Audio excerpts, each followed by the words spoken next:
I'm a fool. I never forget the day Debbie Horovitch stood before me and cried. Through her tears, she kept babbling, I'm a fool, over and over again. Debbie, the entrepreneur behind Social Sparkle and Shine Agency, a Toronto, California firm that specializes in social media services, had approached me at a Creative Live event in San Francisco. I was there to teach business growth strategies for my second book, The Pumpkin Plan. During one of the event sessions, I explained the basic concept of the Profit First system. One of the tools of Profit First is the instant assessment, a way to quickly gauge the real financial health of your business. When I ran the assessment on a volunteer attendee, the Profit First system clicked for everyone in the room. All Creative Live presentations are simultaneously broadcast live online, and 8,000 viewers had tuned in for my event. Tweets and comments started flying in from all over the world. Because the instant assessment is so fast and easy, I wasn't totally surprised to see the many comments from online viewers saying that they had assessed their business right then and there.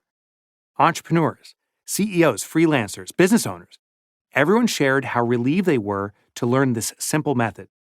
It was as though they had each experienced a sudden total clarity, an instant jolt of confidence about the money side of their businesses. Then Debbie found me during the break and said, could we put my business through the instant assessment? Sure, I said. It only takes a minute or two. Pen in my mouth, people bustling all around us, I ran through it right then and there, as if Debbie and I were in a world of our own. I scrolled her annual revenue number on the board. We ran the percentages. Debbie looked at the results and started to shake with sobs. She couldn't bear to look at where she was or where the instant assessment said she should be. I've been a fool, she said, tears streaming down her face. Everything I've done over the last 10 years is wrong. I am such a fool. I'm a fool. I am a fool. Let me admit it right now. I'm a co-crier. When people cry, I go there with them. As soon as Debbie started, my eyes welled up with tears and the pen in my mouth dropped to the floor. I put my arm around her to try to comfort her. For 10 years, Debbie had put her soul into her business, giving it everything she had, sacrificing her personal life in order to give her business life. And yet, she didn't have a dime or a successful business to show for it. Of course, she knew the truth of her struggles all along, but she had chosen to dance around that truth and continued to live in denial. Putting your nose to the grindstone is a really easy way to cover up an unhealthy business. We think that if we can just work harder, longer, better, if we can just hold out, something good will happen one day. Something big is just around the corner, right? Something just like magic will wipe away all of that debt, financial stress, and worry. After all, don't we deserve that? Isn't that how the story is supposed to end? No, my friend, that's only in the movies. Nothing like what we experience in real life. After Debbie ran the instant assessment, she had to face reality. Her business was sinking. For the prior 10 years, it had been a struggle to stay afloat, and it was taking her down with it. She kept saying, I am a fool. I am a fool.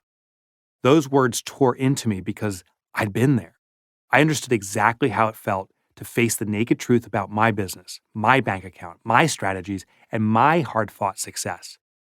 I first designed Profit First to fix my own financial problems. It worked. Actually, it more than worked. It was a miracle. Years of struggle and financial troubles were fixed, not overnight, but in hours. I wondered whether Profit First would work just for me and my flawed brain, or whether it would serve others. So, I tried it with another business I co-own. Now, quick note, this is a business I used to co-own. I've exited from that business. It continues to be successful. Just wanted you to know that. It's a small leather manufacturer in St. Louis. And it worked. I tried it with other businesses, large and small. It worked. I wrote about it in my first book in a small, easily overlooked paragraph in the Toilet Paper Entrepreneur. And then something happened. I started getting email from other entrepreneurs who said they tried it and seen results. I wrote about it in the Wall Street Journal, and more success stories rolled in. After I wrote my second book, The Pumpkin Plan, I included the Profit First system in my speeches. It was after I met Debbie at the Creative Live event when I realized entrepreneurs needed more than just a paragraph or a chapter on the subject. Too many business leaders lived and worked in tormented servitude to their businesses. I wanted to make a real difference for the Debbies and the Mikes of the world. I knew I had to write a book about Profit First.